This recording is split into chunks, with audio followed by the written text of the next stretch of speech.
Hey guys, I'm Ted, here to give you another lecture, and for this lecture we're going to continue our discussion on industrial labor.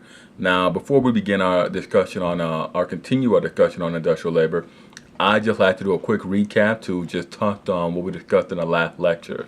So in our last lecture, we spoke about the many impediments confronting early labor unions from effectively striking, from effectively bringing together the entire workforce. The workforce was divided by ethnicities, races, and of course religion. Protestants didn't really want to work with Catholics. African Americans were excluded from the industrial unions almost exclusively. And of course, there was the historic prejudice between the English and the Irish, as well as the historic prejudice between the Germans and the Poles, particularly Protestant Germans from Eastern Germany, from northeastern Germany, from the old Prussian lands. And these and even when these historic prejudices and these impediments were overcame, and the unions were able to bring these men in together, they found that language proved to be another impediment. They were often forced to have to hold their meetings in multiple languages, which just slowed the progress of the meetings and made the entire thing sort of unwieldy and ungainly. And from there, I'd like to dive right into our lecture for today. And our discussion for today is really going to center on some of the great strikes, the great worker strikes that occurred between 1875 and the outbreak of World War I down in the early seasons of the 20th century. And to begin with, we're going to jump right into it. We're going to cover the Great Railroad Strike of 1877. Now, there were a number of strikes that underscored the conflicts raging between the workers and management. And the Great Railroad Strike was really the first of them. The Great Railroad Strike broke out in 1877, but it was inspired by the Panic of 1873, and the strike began in Martinsburg, West Virginia, where workers had suffered 2 successive pay cuts. The men refused to work and brought the trains to a standstill. In response, Henry Matthews, an ex-Confederate and the new governor of West Virginia, called out the state militia. The militiamen, however, sympathized with the strikers and refused to harm them. Violent outbursts then broke out in cities like Pittsburgh, Baltimore, Philadelphia, and St. Louis.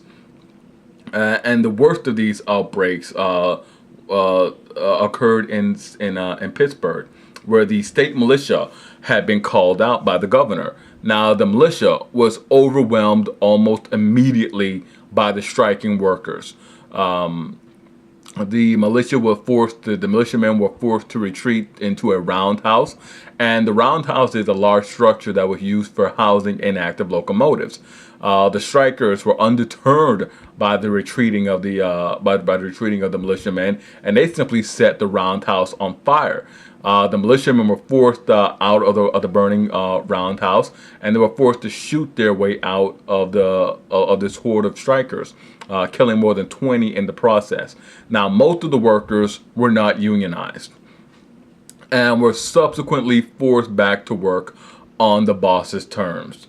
Now, the strike, that strike created an atmosphere of mutual mistrust that only got worse, and that was followed up by the Haymarket Square riot. Now, the Haymarket Square riot occurred in 1886. Unions all across the nation, since the Great Rail Strike, had been calling for a 8-hour work day, and the men who worked at the McCormick Reaping Company, and these men were the men building the agricultural tractors and reapers that were used in the West for farming, the Great Plains. They decided to strike. they decided to hold a rally at Haymarket Square, and it was peaceful. Speeches were made. It was a good atmosphere. Families were out there. Vendors were out there. And then somebody threw a bomb into the crowd. And that bomb killed 7 policemen, 4 bystanders, and wounded and injured dozens of people. Now, nobody really knows the actual identity of the culprit or the culprits, but the anarchists were blamed. 8 were arrested and put on trial. All were convicted and 7 were sentenced to death, despite there being flimsy evidence against them.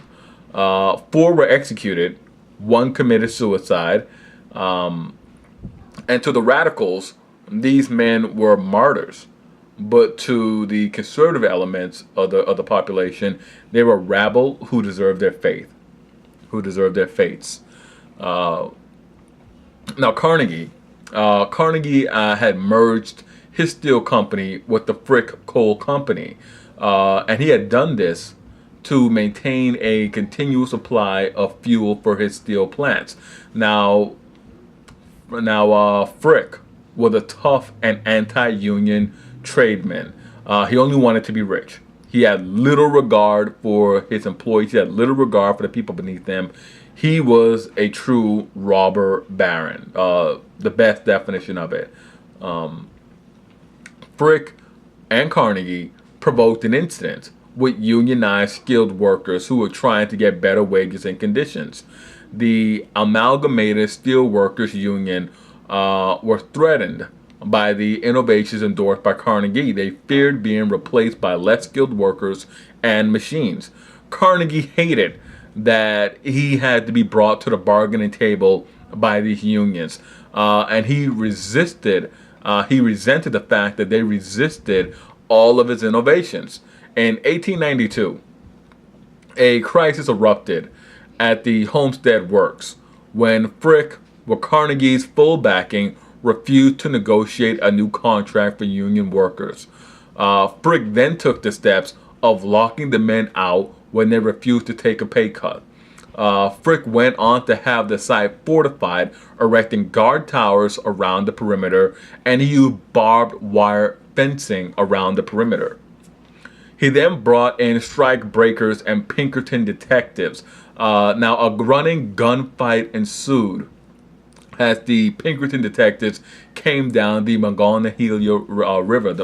Now the running battle developed between the Pinkerton detectives and the strikers, and eventually the Pennsylvania State Militia arrived. Frick had been able to use his connections to procure their services and deployed the militiamen against the strikers.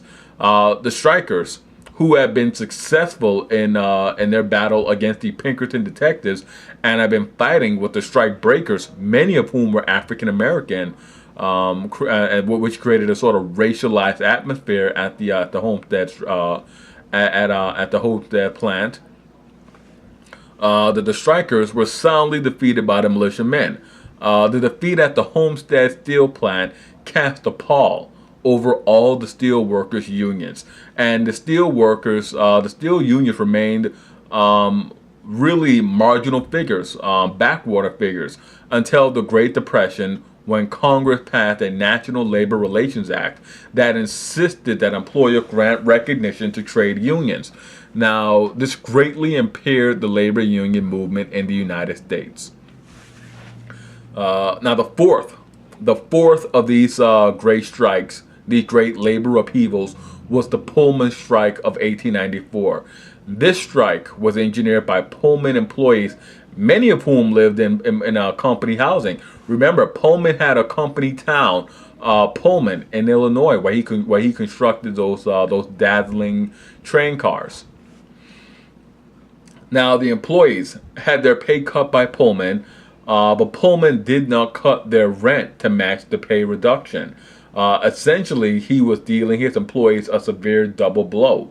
Now, the Rail Workers Union proposed boycotting all Pullman cars to add pressure on Pullman to negotiate with his striking employees. Now, Pullman, who thought of himself as the benevolent, paternal figure, was really a hard-hearted and cold taskmaster to his employees. Eugene Debs, who led the Rail Workers Union and the strikers, had really positioned this strike for success. They were poised for success until Debs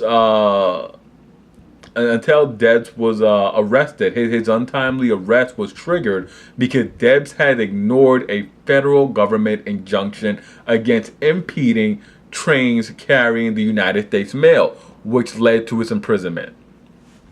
The strike soon fell apart without Debs, and the men were forced to return to work again on the employers on Pullman's terms. And lastly, there was the Ludlow Massacre, what's known as the Ludlow Massacre.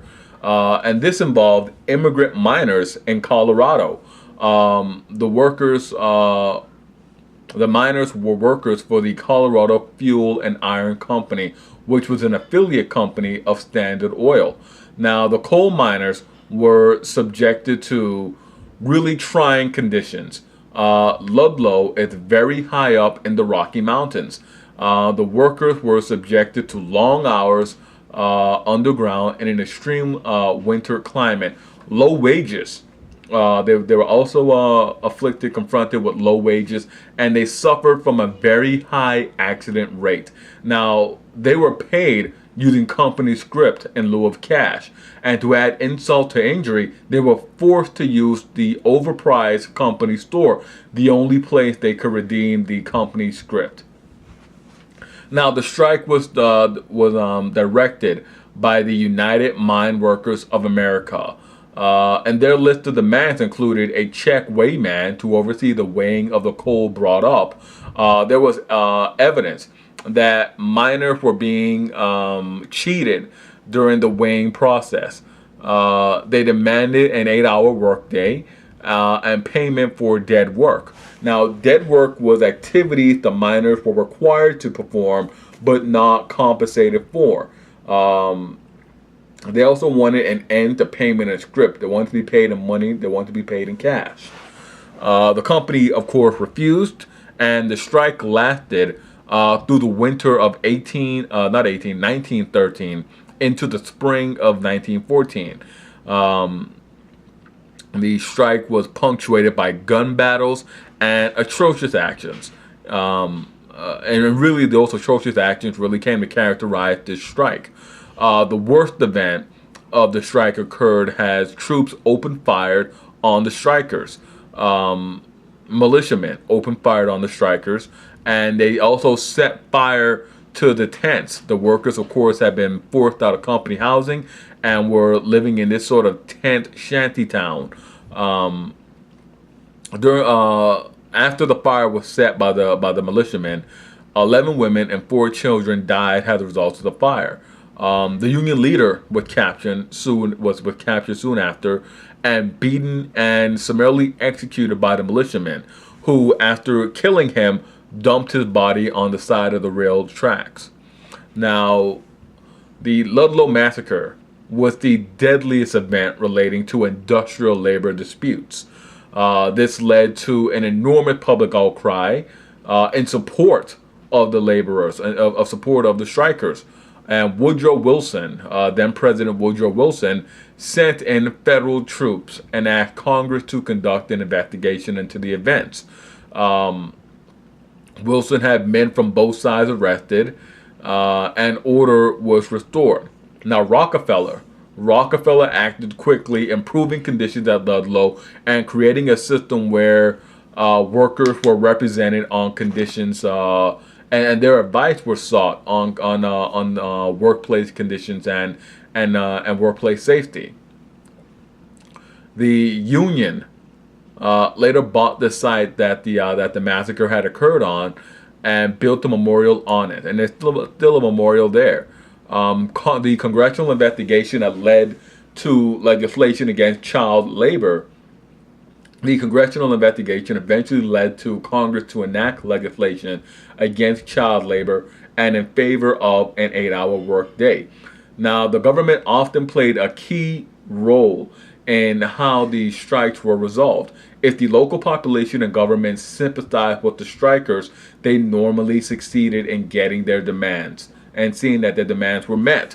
If the government, was against the strikers, then they failed, which really is not surprising given that government support included access to such crucial advantages such as court injunctions and, of course, the use of the state militia. And that wraps up our lecture, our discussion on industrial labor. As always, hit like, subscribe, and comment. Let me know what you thought about this discussion on industrial labor. And I will see you guys next time for another lecture.